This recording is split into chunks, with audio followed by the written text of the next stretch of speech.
طيب تعالي بقى أسئلة مين فينا. مين يلا، فينا بيرد بعد 3 أيام؟ استغفر الله انا العظيم. مش عارفه اقول سميه فهقول انتي.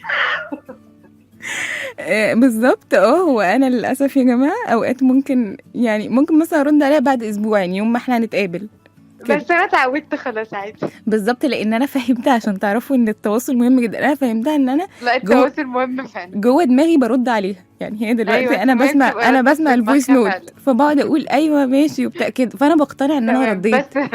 فبعد شويه بلاقيها مثلا بعد 3 ايام، سميه بقول لك انت ما ردتيش، فاكتشف بقى ان احنا ايه الدنيا كده. طيب تفتكري مين اكتر واحده آه بتحب تتحكم في الخطط؟ مش حاسه. بحس ان احنا الاثنين فلكسبل قوي، بنقعد نقول انت عايزه ايه، طب انت يعني بحس انه لا، ما حدش فينا. صح، دي حقيقه.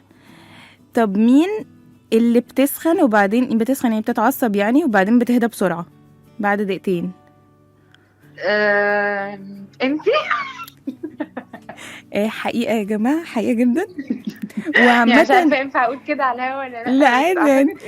اعتقد انت. طب ويا جماعة بهدى بحاجة وحشة يعني، حاسة اللي هو تافهة جدا. ورد بس، يعني واحد شخص يجيب لي ورد. فهم بالظبط، فهم اتاخرت عليه اجيب ورد بالظبط على طول. بالظبط. فهو لو هيجوا مثلا متأخر ساعتين بيجيبوا لي ورد، انا بنسى ان هم اتأخروا، فعادي يعني صباح الفل مش حاجة. بالظبط. طيب مين بتعرف تكتم الأسرار أكتر؟ لا، احنا الاثنين. الحمد لله، كنت خايفة تقولي حاجة. آه، مين فينا اللي بتحل المشاكل عامة؟ انت، عشان بيبقى عندك حاجات منطقيه كده لما بتقوليها بفضل اقول ايوه صح، انا ليه ما عملتش كده. ايه ده بجد، فبحس انه شكرا انت قوي. اكتر.